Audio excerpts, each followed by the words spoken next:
Fala pessoal, tudo bem com vocês? Para quem ainda não me conhece, eu sou o Gianluca e antes de tudo eu quero te pedir um grande favor. Dê o like no vídeo, compartilhe com seus amigos, se inscreva no nosso canal que está no botãozinho vermelho aqui embaixo e não esquece, ativa o sininho para você não perder nenhum vídeo. Mas agora eu estou aqui para falar de uma promoção imperdível que nós temos aqui na nossa editora. E para quem ainda não conhece, a Editora Vem é uma editora que parte dos recursos é destinado para missões. E você, adquirindo os nossos materiais, você estará nos abençoando e você estará abençoando outras pessoas e levando a mensagem do Senhor mais longe. Então aqui eu tenho em minhas mãos o livro Anjo Caído, a trajetória e queda de Lúcifer, que aqui nós contamos do intervalo que tem do versículo 1 e do versículo 2 do primeiro capítulo de Gênesis. E é um livro muito importante para você que quer aprender mais sobre o assunto, sobre a trajetória e a queda de Lúcifer, como o mundo foi criado, e esse livro é imperdível. Temos aqui também o livro Anjos e Demônios, a realidade do reino espiritual.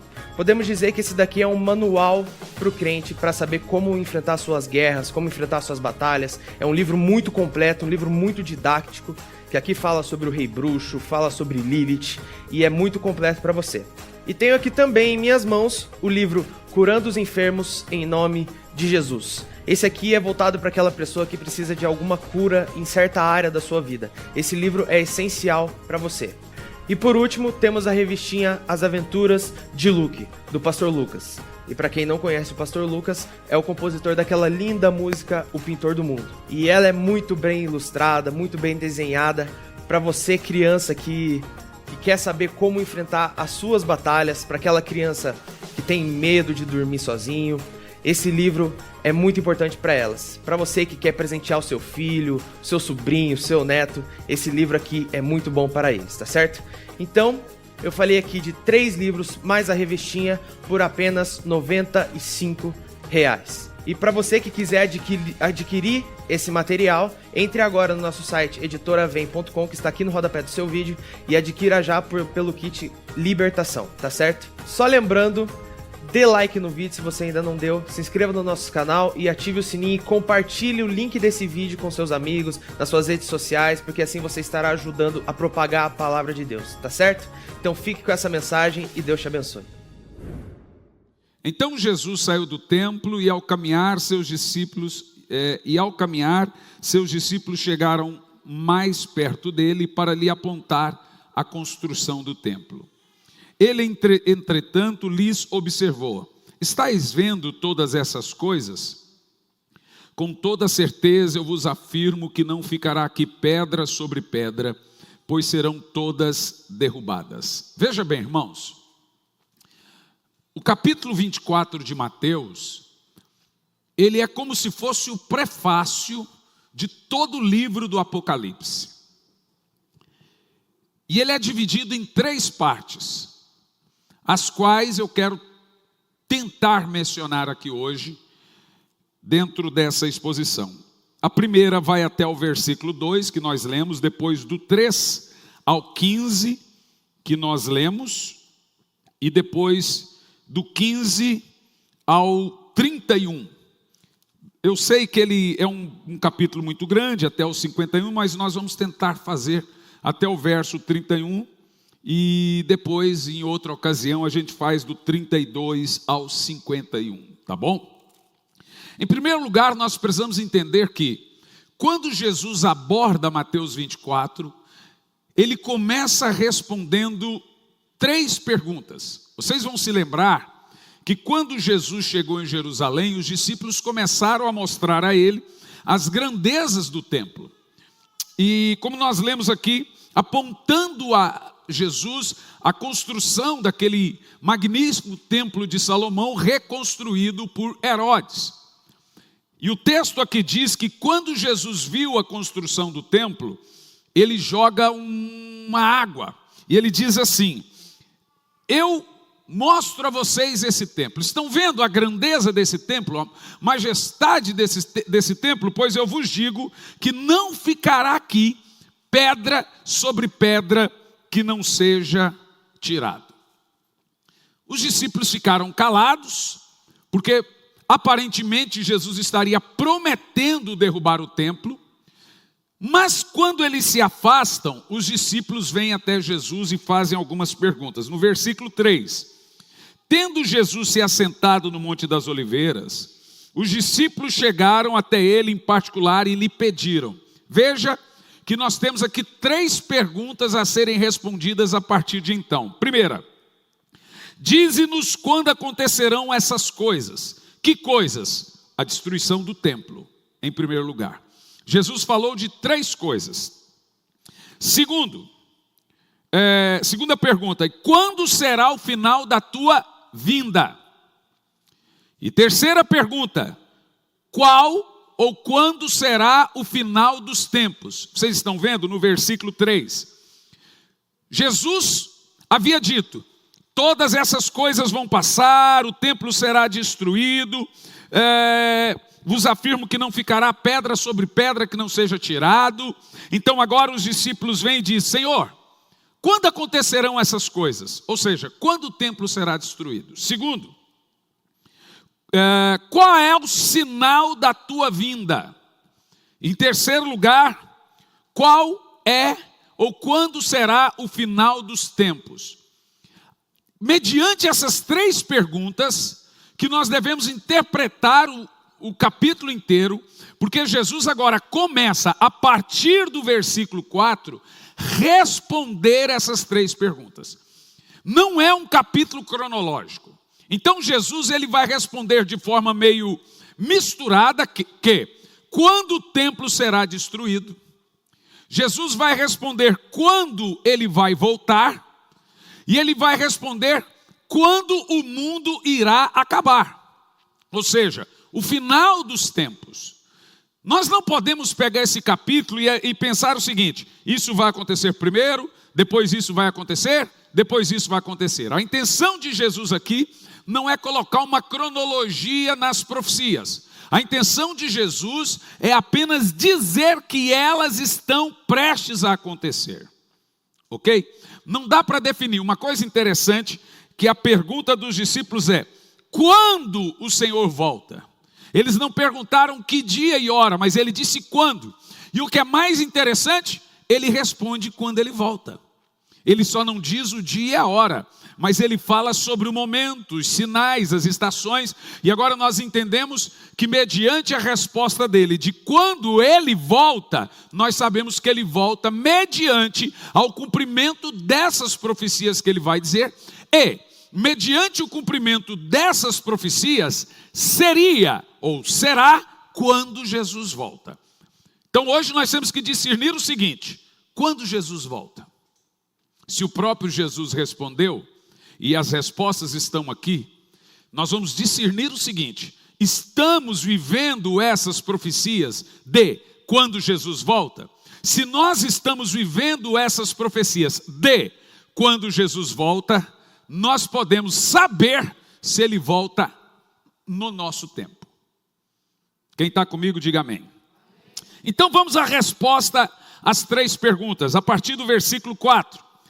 Então Jesus lhes revelou. Bom, vocês estão entendendo?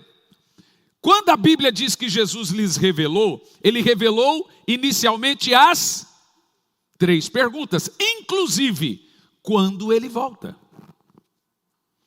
Bom, Jesus diz que ninguém sabe dia e hora, mas a Bíblia Sagrada também afirma, o próprio Jesus diz, fariseus hipócritas, sabeis discernir tempos e estações, e não sabeis discernir quando o Filho do Homem volta.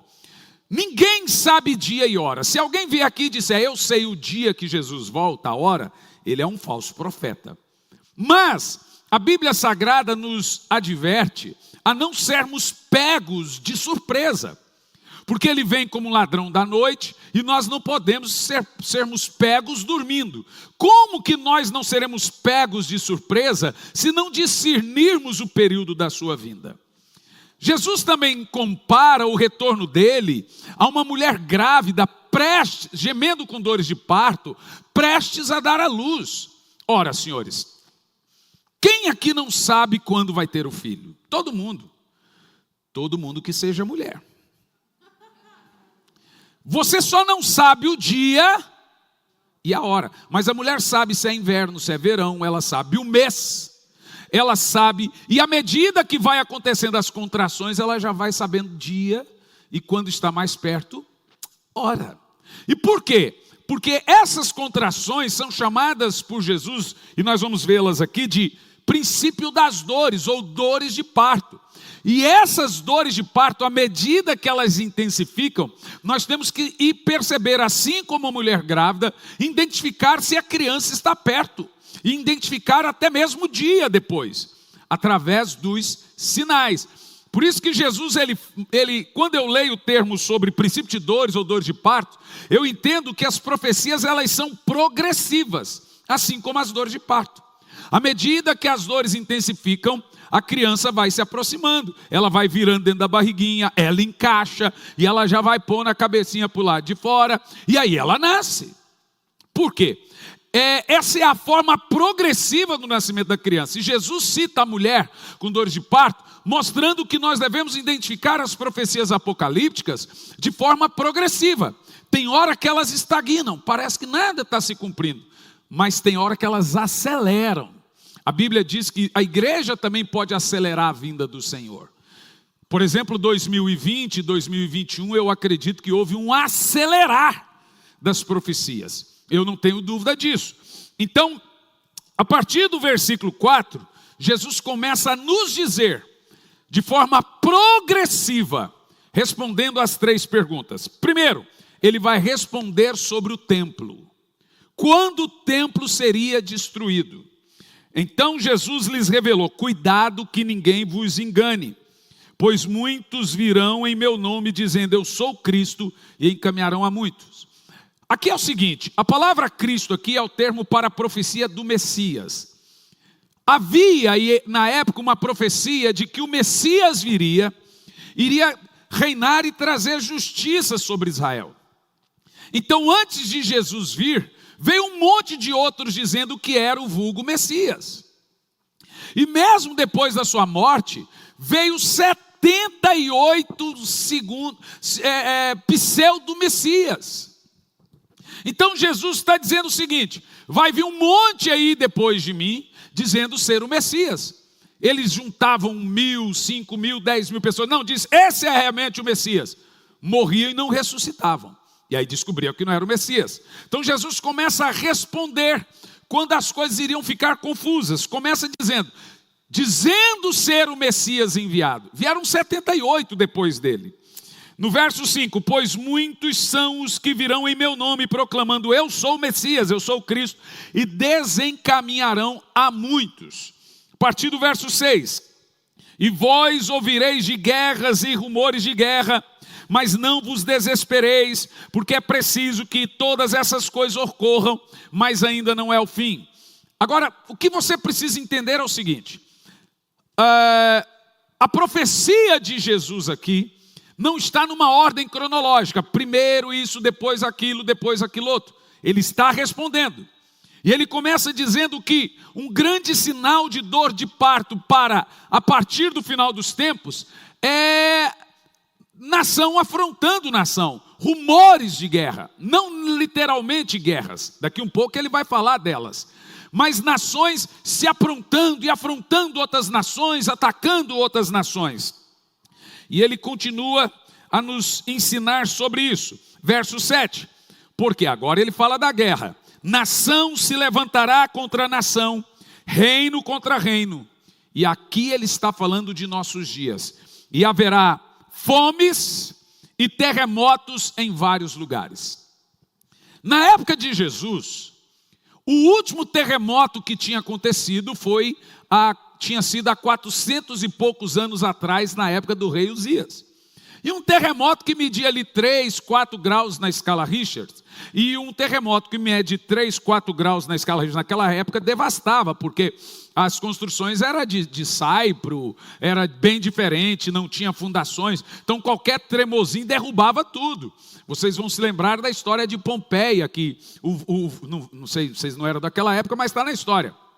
Né, que destruiu toda a cidade, nem existe. A própria Atlântida na Grécia foi destruída por um terremoto, e não um terremoto muito grande, Nós tivemos agora um terremoto em Suriname, Guiana e em Roraima, de 6 graus, gente. A escala vai até 9. Aqui no Brasil, 6 graus na escala Richter, semana passada. E a história da sismologia com terremotos, contabilizando a medição do terremoto, ou quantos terremotos na Terra, é de 500 anos. Olha que coisa interessante. Agora você começa a perceber que hoje nós temos 190 terremotos, que vai até 5 graus na escala Richter, por dia no mundo. O profeta Isaías diz que nos últimos dias a terra iria oscilar como um bêbado. A terra iria ficar assim, ó. Você já teve a sensação de estar deitado na sua cama e parece que está tudo balançando?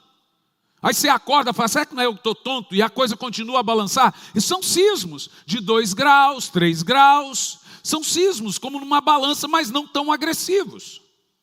Então a terra, ela já está oscilando feito um bêbado. Aí você pergunta, por que isso? Jesus fala que são sinais.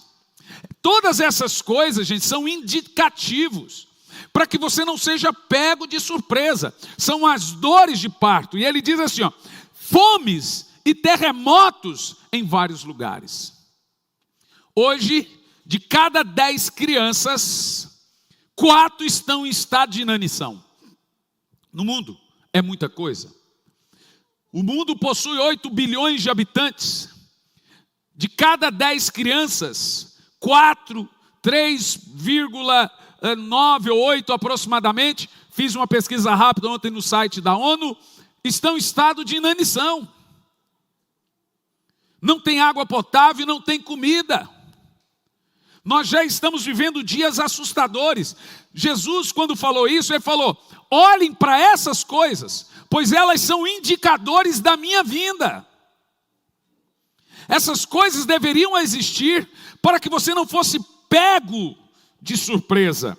No verso 8, e ele continua dizendo, contudo, essas coisas são apenas o princípio das dores de parto. Está claro para nós que o que Jesus está dizendo, que todas essas profecias iniciais das quais eu falei, nações contra nações, guerras, fomes e terremotos, são o início das contrações do nascimento de uma criança. E esses são indicativos. E você começa aqui a preponderar que estamos ou não vivendo os dias do fim, ou o tempo da sua vinda, porque é nesse sentido que Jesus está respondendo. Ele está dizendo, eu vou dizer para vocês quando eu volto. E aí ele traz as dores de parto. Quando viverem isso, o Filho do Homem está próximo, né? Vamos no verso 9. Olha que texto mais atual, gente. Então ele vos entregarão para serem afligidos e condenados à morte.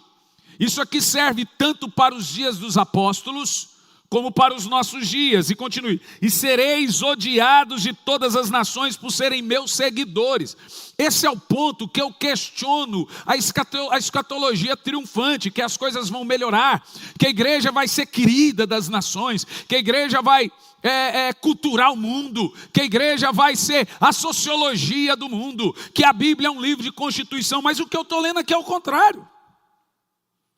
Jesus não está dizendo que o mundo todo, não há uma promessa na Bíblia que o mundo todo será crente. E deixe-me te explicar.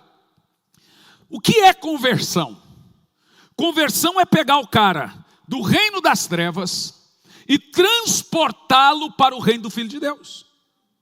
Então nós temos 3 povos hoje no mundo de acordo com a afirmativa bíblica. Primeiro povo, ímpio, gentil, que a Bíblia chama de gentil. Esse é o mundo. O não salvo.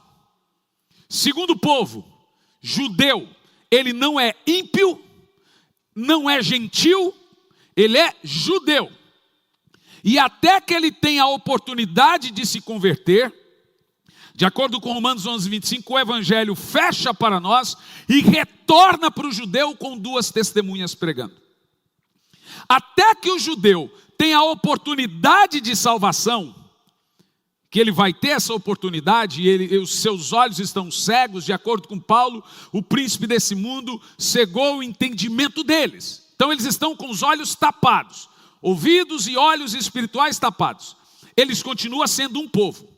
Quando eles negarem o Messias, nessa oportunidade que eles terão, eles passam a ser mundo e ímpio. Então, o judeu que se converter, passa a ser igreja. O judeu que não se converter, será ímpio. Entendeu o que eu disse? Quem entende? Tem mundo, judeu e igreja. Ok? Mundo, judeu e igreja. O judeu que se converter, vira noiva de Cristo. Vai para o tribunal, se casa, vira noiva do Senhor e vira igreja. Povo de Deus. O judeu que não se converter, vira ímpio. Porque o véu que nos separava já não separa mais. Há um véu que nos separa entre judeu e igreja. E esse véu é a lei. O judeu tem que ter os olhos abertos para crer na luz do evangelho. Então o que é a conversão? Conversão não é mudar as trevas. Não é mudar esse mundo que está em frangalhos. A Bíblia diz que essa terra vai pegar fogo. Isso não vai melhorar. O que fazemos? Nós tiramos o cara desse reino das trevas e transportamos ele para outro reino, que é o da eclésia, da igreja. Esse aqui fica melhor e esse aqui fica pior. Quanto melhor for a igreja, pior é o mundo. Quanto mais você tirar os salvos, eleitos e a luz de lá, mais trevas fica lá. Então, o que acontece? Enquanto a gente vai tendo paz, alegria no espírito, vai desejando o Senhor, e as coisas vão melhorando aqui dentro de nós, você olha e assiste a televisão, mas as coisas lá pioram. Por que pioram? Quanto mais a igreja crescer, mais o mundo piora. Percebeu? Quanto mais você tira a luz de lá, mais trevas fica. E esse é o contexto da salvação. O plano de Deus nunca foi culturar, não existir favela, não existir... O plano de Deus é transportá-los do reino das trevas para o reino de Deus. E esse reino cresce e esse reino fica em frangalhos. Esse é o propósito da salvação. Porque, o que os camaradas dizem? Gente, eu fico chocado. Não, Jesus só vai voltar quando a igreja estabelecer o reino deles. Eles estão falando de um reino literal. De um reino assim, quando a igreja crescer, ela põe senador, ela põe deputado, ela põe vereador, ela põe emissora de televisão, ela põe tudo isso. Então, na medida do possível, as leis vão melhorando, as coisas vão melhorando, e aí a igreja avançou e engoliu o mundo. É isso que eles creem. Eu gostaria de perguntar, as profecias denunciam contra eles ou a favor deles? As coisas estão melhorando ou piorando? Porque é isso que Jesus Cristo está dizendo aqui no versículo 9. Então vocês serão entregues por serem afligidos por minha causa, serão entregues à morte, condenados à morte. Primeiro que a Bíblia está dizendo que o chamado inicial do cristão é morrer. Se você nunca levar um tapa por amor a Cristo, glória a Deus, mas há uma promessa aqui de perseguição. Então, se você vier a ser perseguido, e você tentar salvar a sua vida na hora da perseguição, você vai para o inferno. Aquele que tentar salvar a sua vida, perdê-la. Ah, mas a arma está na cabeça do meu filho. Não se preocupe, ele vai morrer, você também. Em alguns milésimos de segundos, vocês se encontram lá no céu, você vê, sair ganhando. Mas não nega Jesus. É o que Jesus está dizendo, ó. Se você o nega perante os homens, você será negado diante de Deus. A perseguição, irmãos, é uma prova dura, mas real. Não sabemos se ela vai chegar até nós, mas ela já chegou, por exemplo, na Dinamarca, que os pastores lá agora são obrigados a mandar seus sermões para o governo, serem aprovados os sermões, para decidir se vão pregar aquele sermão ou não no domingo, igual na China. E nós estamos falando de Ocidente. Não é mais coisa restrita à Ásia, Oriente. Já chegou no Chile, por exemplo, no México, na Colômbia. O mundo caminha para uma derrocada, para uma perseguição aos cristãos. Caminha para uma tribulação terrível. Crente hoje que não é forte hoje em Cristo, não será forte. O que nós estamos vivendo hoje, gente, essas aprovação de aguentar o evangelho por causa de tentação feminina, tentação não sei o quê, dinheiro e etc. E ir na igreja de vez em quando, isso não é nada. O crente não suporta um coronavírus, vai suportar um tapa na cara?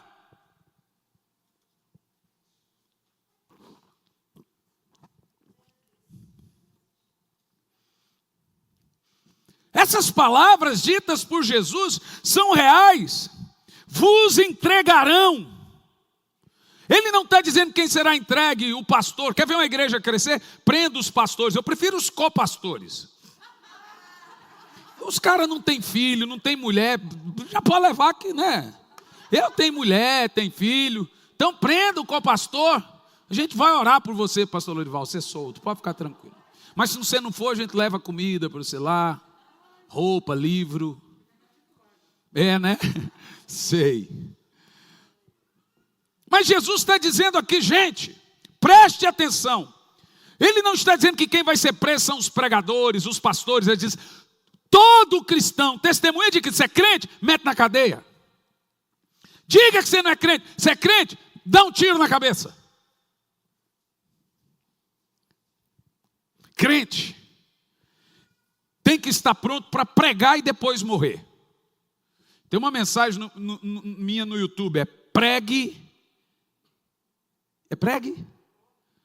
Pregue e morra. Vá, pregue e morra. Que título poderoso, não é? Vá, pregue e morra. Ora, esse é o primeiro chamado do cristão. Morrer por Cristo. Não é que Deus é masoquista, não. É porque o fato de você seguir a Cristo, o príncipe desse mundo, o Deus desse século, odeia o Cristo. Então você vê na televisão, eles não falam mal de religião nenhuma. O cara vai na televisão, eu sou budista, eu sou isso, eu sou aquilo outro, todo mundo aceita. Mas eu sou cristão. Ixi, aí já caiu a casa. Porque é uma afronta para o príncipe desse mundo servir a Cristo. Aí eu amo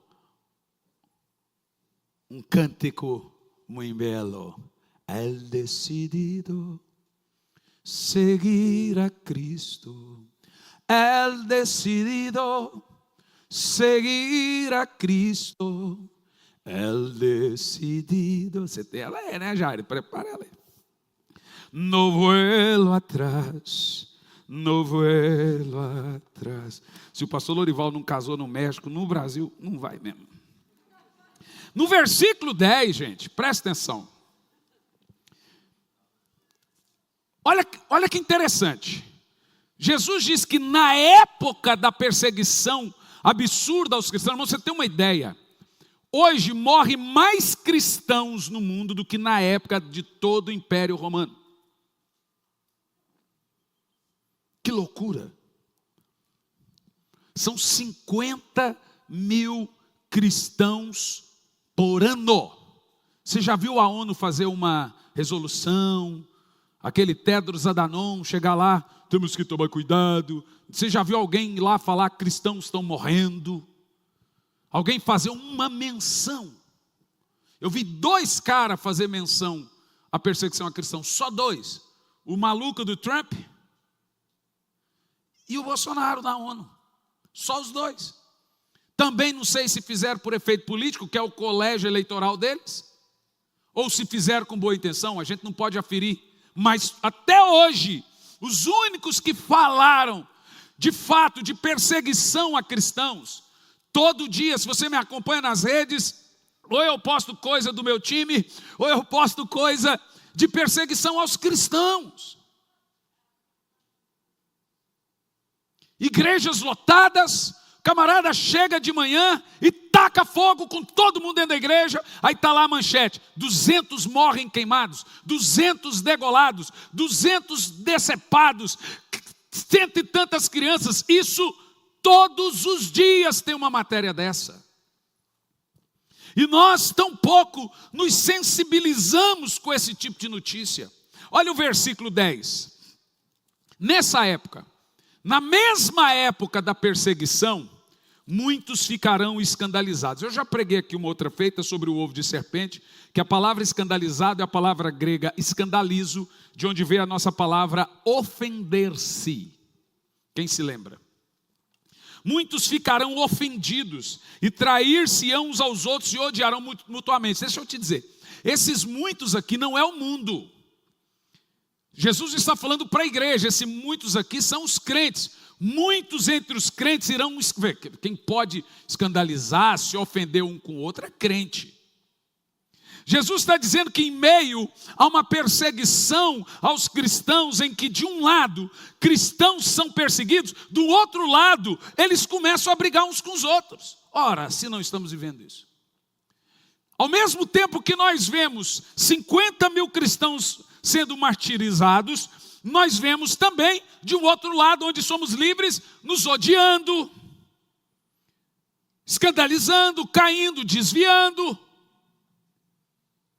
E olha que coisa interessante, no versículo 11, do meio desse ódio e escandalizamento, ou são, não sei qual a palavra seria aqui, dessa escandalização de todos, no meio disso, nasce o falso profeta. Vê, nós estamos vivendo exatamente essa fase. Por causa do escândalo de muitas igrejas, nasce o quê? Os falsos. O Chico que é bom de corrigir português. Qual que é a palavra certa, Chico?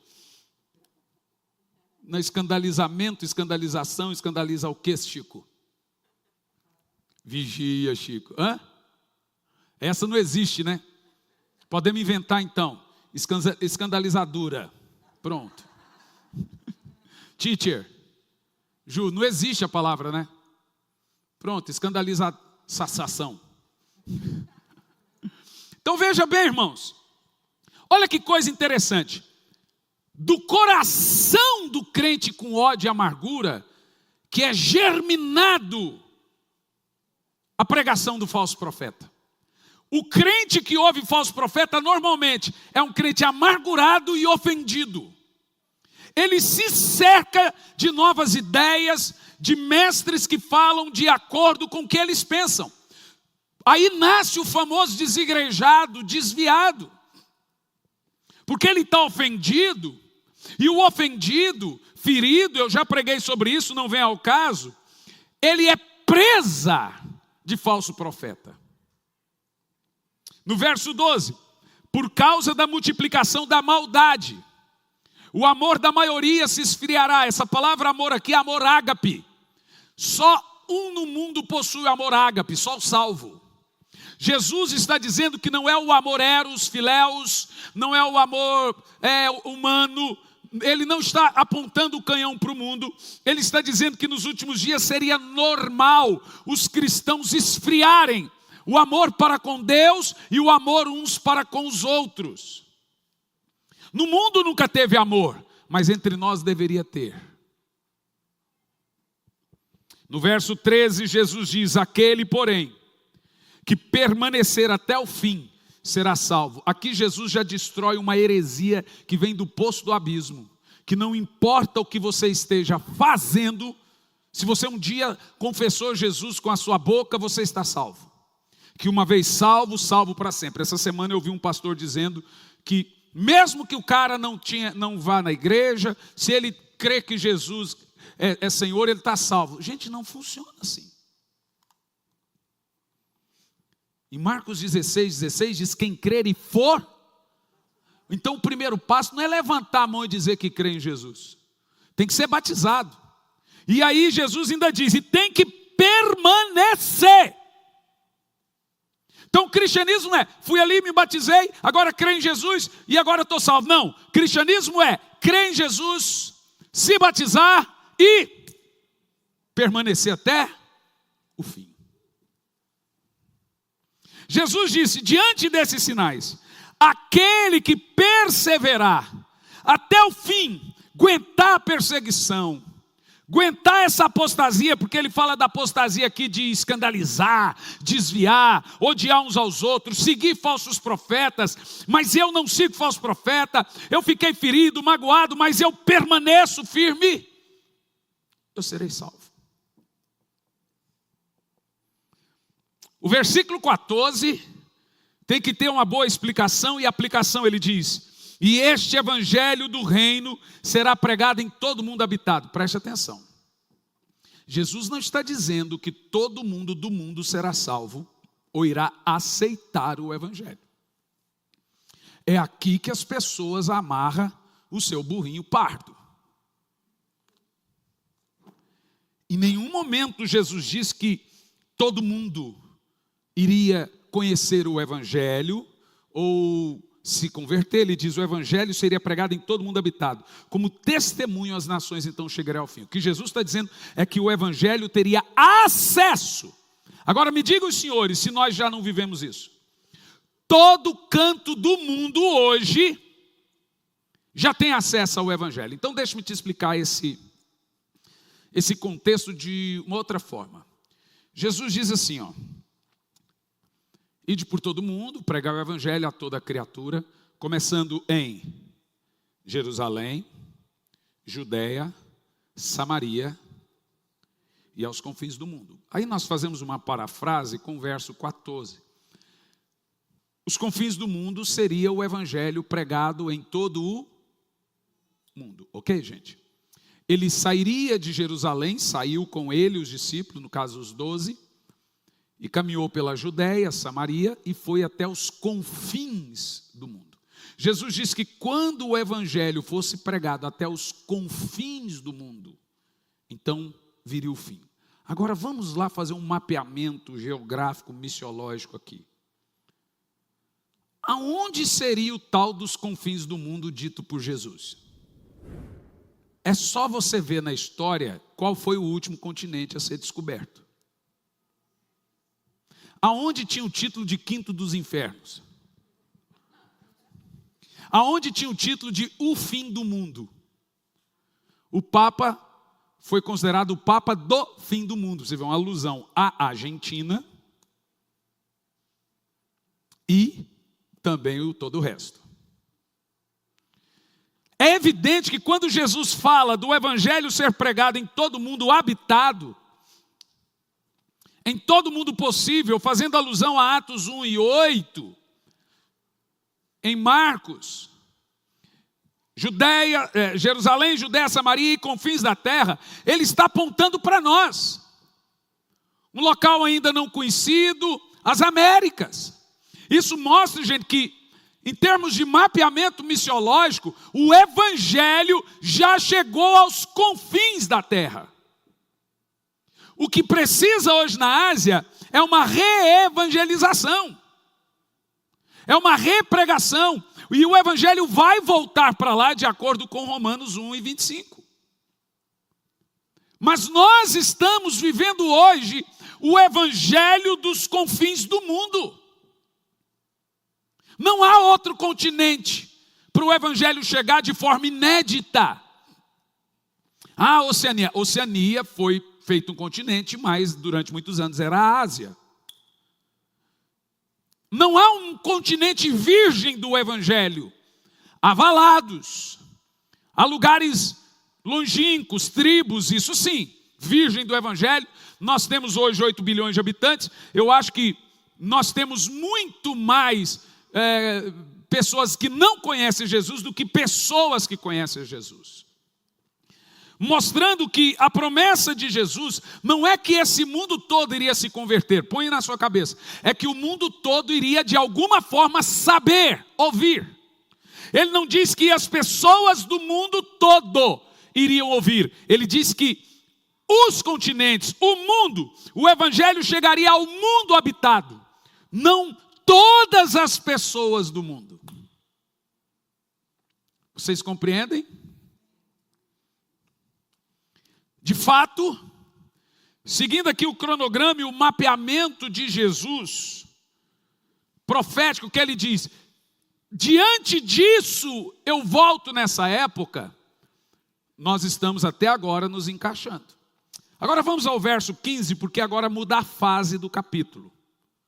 Agora ele vai falar da grande tribulação. E assim, quando virdes a profanação horrível da qual falou o profeta Daniel no lugar santo, ao ler o profeta entenderei isso. Presta atenção. Quando Jesus fala da grande tribulação, ele joga para Daniel. Por quê? Porque a tribulação que está em Daniel 9, 10 e 11 é chamada de 70 semanas de Daniel. O que são 70 semanas, gente? Deixa eu explicar bem claro para vocês. Não existe a palavra semana no hebraico, existe setes. Então, 70 setes. Cada semana são 7 anos. 70 vezes 7, 490 anos. Daniel recebe uma visão do anjo Gabriel. Lembra, ele fez o jejum dos 21 dias e no final o anjo vem e dá a ele a profecia das 70 semanas e Jesus está em cima dela aqui, ó. Que agora ele começa falando dela, da tribulação. Essa tribulação, ela deve ser contada dessa forma: 490 anos, dividido em 7 setes. Ou seja, cada 7 é 7 anos. Ok? Então são 70 setes. Cada 7, 7 anos. Ela começa lá na primeira destruição do templo. Lembra disso? Jeremias profetizou, o filho de Salomão não aceitou, e veio os babilônicos e toma tudo deles, os persas, e toma tudo deles e destrói o primeiro templo. Ali o templo deixa de existir. Lá na frente tem a história de Neemias, o copeiro, o que Deus usa. E ele tem um rei muito bom que permite ele, com uma turma de gente, voltar e reconstruir a cidade de Jerusalém e o templo. A tribulação começa nessa reconstrução do templo. O profeta Daniel diz, da saída para reconstruir o templo. E ela deixa de ser contada na morte do Messias. Olha que interessante.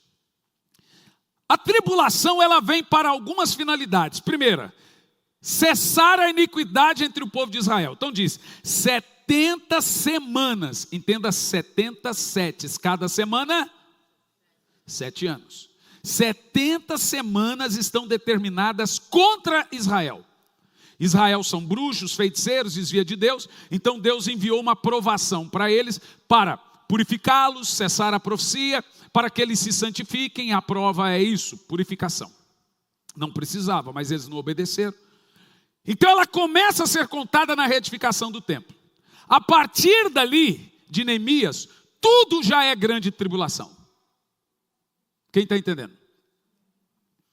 Tudo já é a tribulação, as 70 semanas. Jesus já veio, diz, na semana de 62, vem o Messias. Na semana de 69, ele é cortado, morre. Viu só? Então, a partir de Neemias, tudo já é o quê? É o quê, gente? Tribulação. Aí vem a pergunta: por que Jesus morre e a tribulação deixa de ser cortada? E ela para de somar. Por quê? 69 semanas aconteceram até Jesus. São quantas?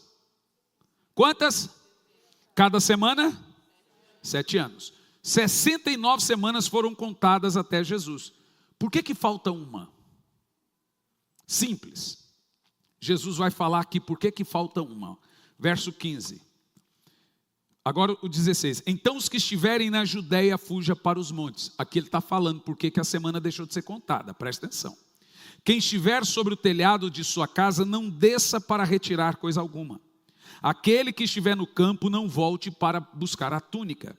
Serão dias terríveis para as mulheres grávidas e para as que estiverem amamentando.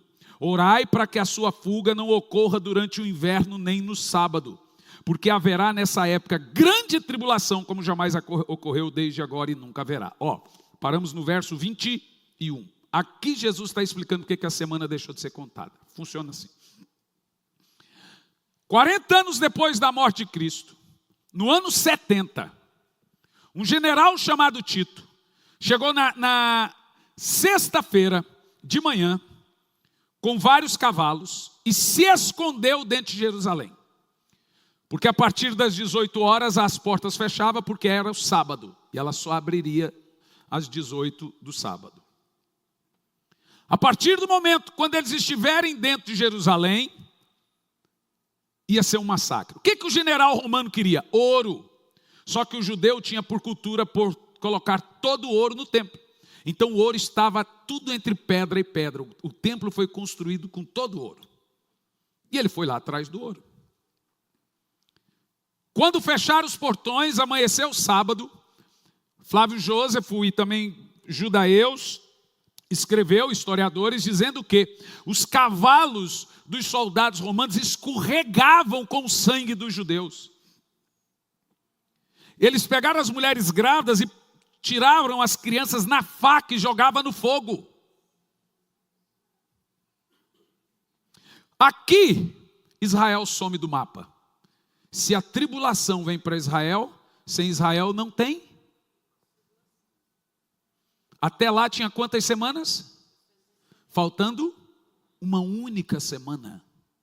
Mas o que o general Tito fez? O ouro está no templo. Ele foi tirando pedra sobre pedra. Pedra sobre pedra. Porque Jesus, quando olha para o templo, ele começa respondendo: está vendo aqui?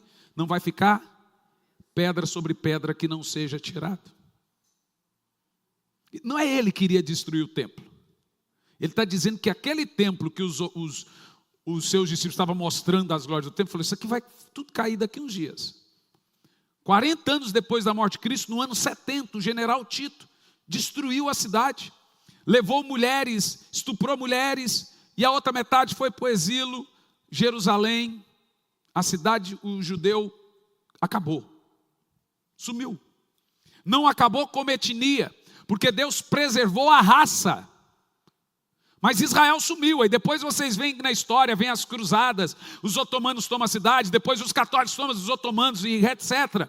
E aí vira aquela briga por Jerusalém, aí os otomanos matam os católicos, tomam Jerusalém, e aonde vem ali, através de Maomé constrói aquela mesquita em cima de onde era o templo.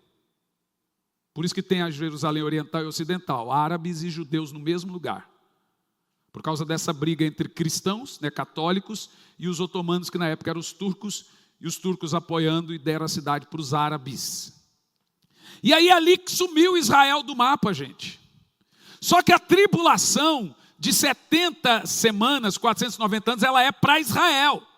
Como Israel sai do plano global, a tribulação ficou suspensa, faltando uma semana.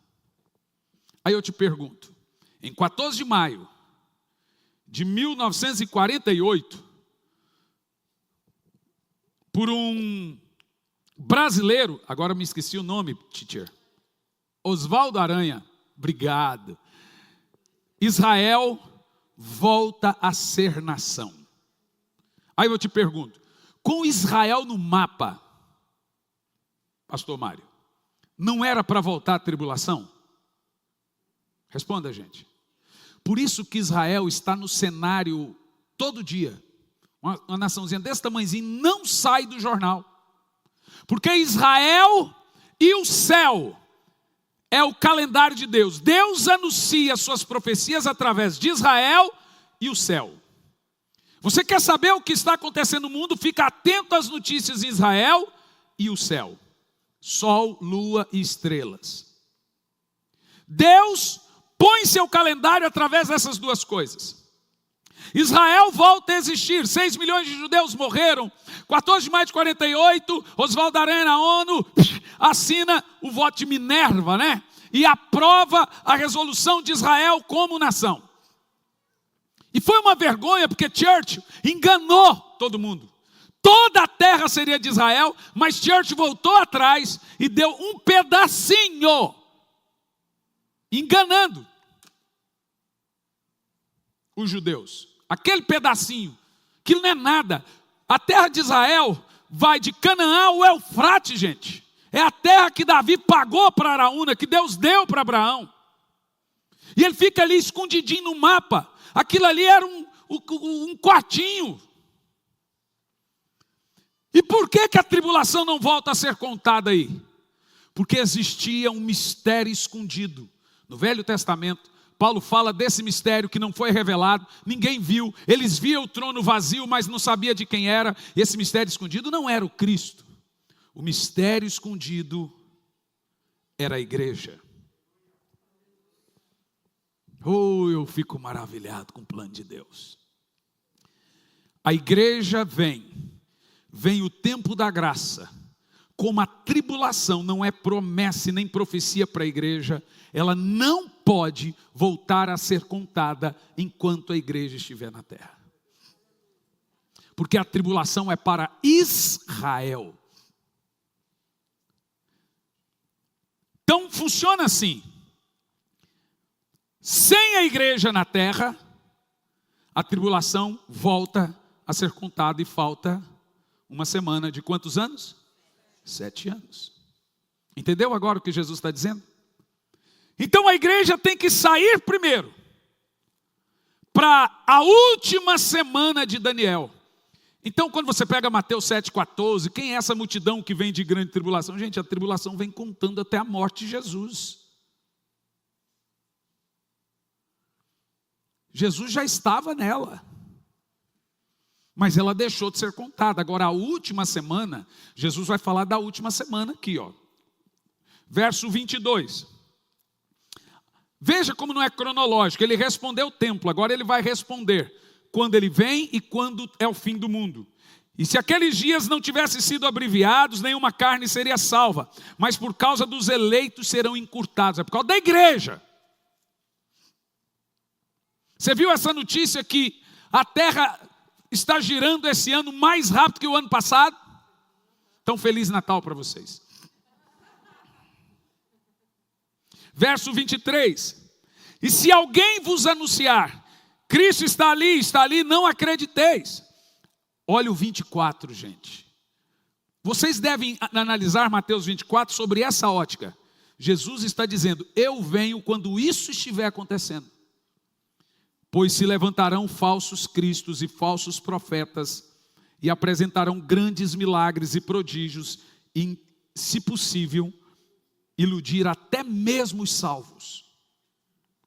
Cada texto que eu leio, você deve ponderar o seguinte: não é possível, estamos hoje nisso. Verso 25. Vede que eu prometi a vocês, portanto se vos disserem, ele está no deserto, não saia. Ou ele está ali, e até mesmo nos cômodos da casa, não acrediteis. Pois da mesma maneira, olha aqui ele fala do arrebatamento. Como o relâmpago sai do oriente, brilha no ocidente, se dará a vinda do Filho do Homem. Num abrir e fechar de olhos. Assim como o relâmpago aparece no céu. Oh, aleluia, isso é muito poderoso. E ele diz, onde estiver o cadáver, se ajuntarão os abutres, verso 29. E aí ele diz, após o tormento daqueles dias, vê o sol e a lua. O sol escurecerá, viu Bill Gates agora querendo escurecer o sol? E a lua não dará luz. As estrelas cairão do céu, e os poderes celestes serão estremecidos. Então surgirá no céu o sinal do Filho do Homem, e todos os povos da terra lamentarão, e verão o Filho do Homem chegando nas nuvens do céu, com poder e grande glória. No verso 31 diz, ele enviará seus anjos com poderoso som de trombeta, e reunirão os salvos dos 4 ventos, de uma a outra extremidade.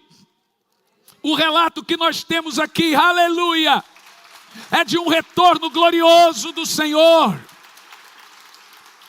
Está chegando a hora, num determinado dia, que você estará na sua casa, no seu trabalho, fazendo o que você sempre fez, e você vai ouvir um estrondo, alguma coisa grandiosa. Você vai olhar para o céu, um brilho gigantesco, talvez no meio-dia, na meia-noite, nós não sabemos, um som de trombeta, mas você vai olhar para trás e tem um anjo enorme pegando você e levando você para o reino do Pai. Vinde bendito do meu Pai, possui por herança o reino que está preparado para vós desde a fundação do mundo.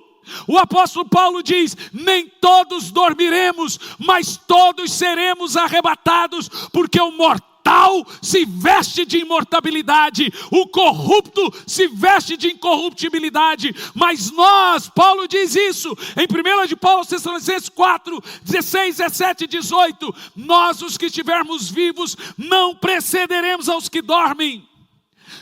Primeiro eles ressuscitam, depois nós que estivermos aqui.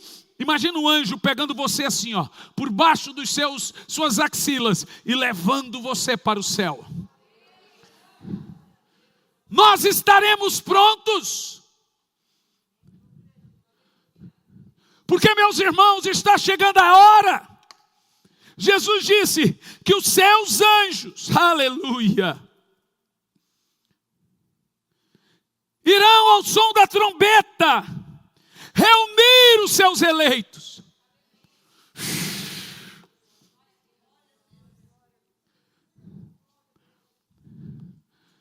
Zacarias 14, a partir do verso 1 até o versículo 1, diz que Israel estará sendo sitiada, 200 milhões de soldados para destruir Israel. E por que isso vai acontecer? Porque o Tigre vai secar e o Eufrates, possibilitando a Rússia e a China ir por terra contra Israel. Hoje eles não conseguem por causa das águas. E agora está secando o Tigre e o Eufrates.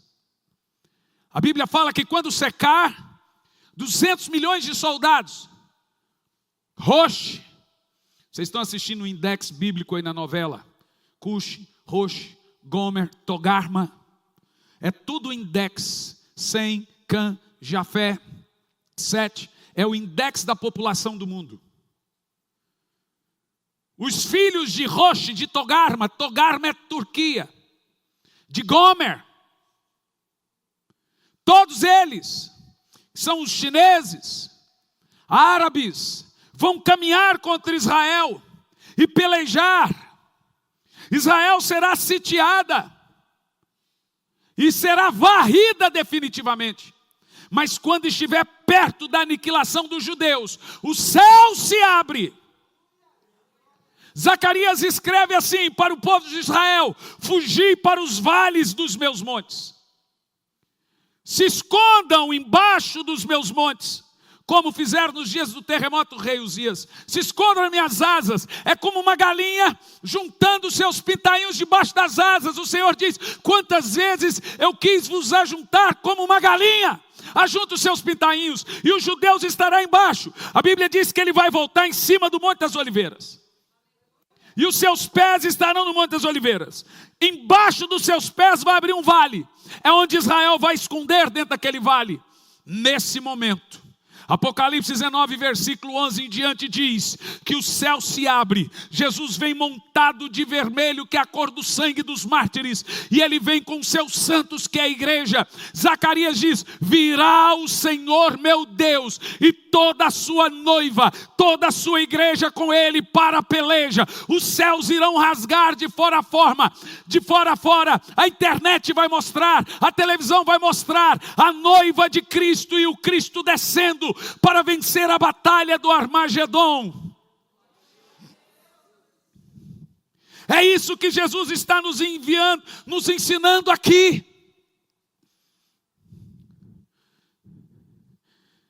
Eu não vou falar hoje, porque aí depois nós fazemos outra exposição, mas no verso 37, ele diz: como aconteceu nos dias de Noé, se dará por ocasião da sua vinda.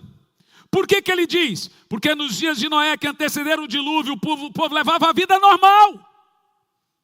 Veja, ninguém acreditou que ia chover. Nunca tinha chovido na terra.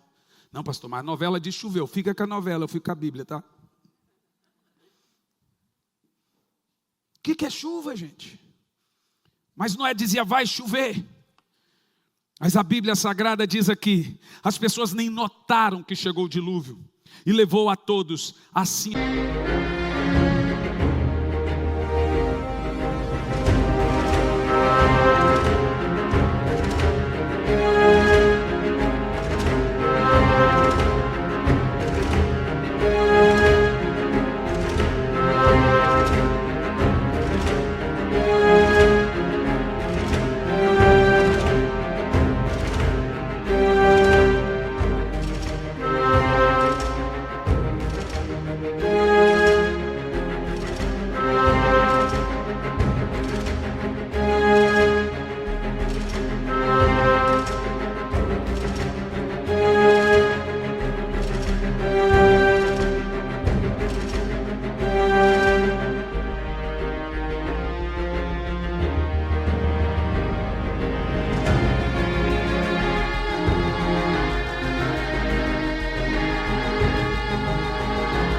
Ocorrerá ao Filho do Homem, as pessoas.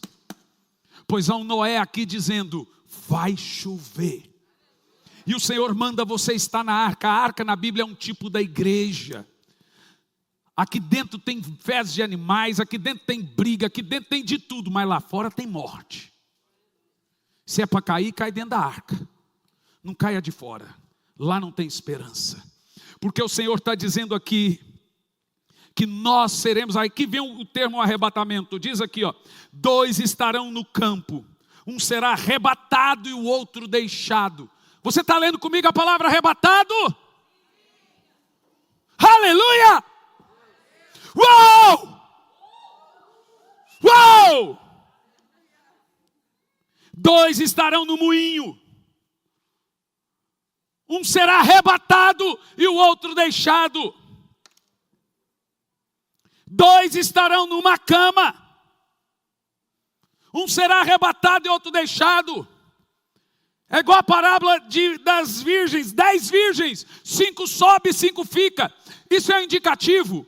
Campo é a igreja, cama é a igreja, moinho é a igreja. Que a metade da igreja não vai subir.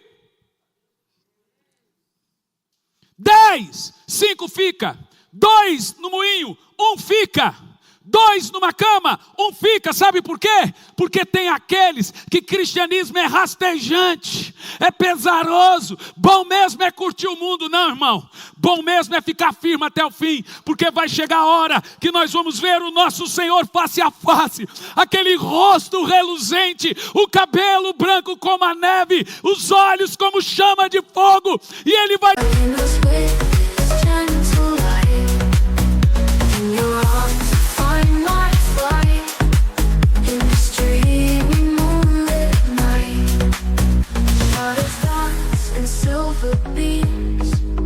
As we walk through midnight dreams, every step a tender sigh, beneath the glow endless sky. The world fades away, it's just us two, wrapped in the glow of the midnight blue. In the silence, love's pure and true, dreaming in the light of you. Whispers on the nighttime breeze, we move with such tender ease. Every star a promise made, in this moonlit serenade. Eu sou o Cristo, eu sou Jesus a quem você serve, a quem você ama. Está chegando a hora, o momento, meu Deus. Você pode, não dá para mensurar, mas você pode imaginar. Por isso, que tudo que vivemos aqui não é nada comparado à glória Xarabatocorimas. Menino nasceu como um filho.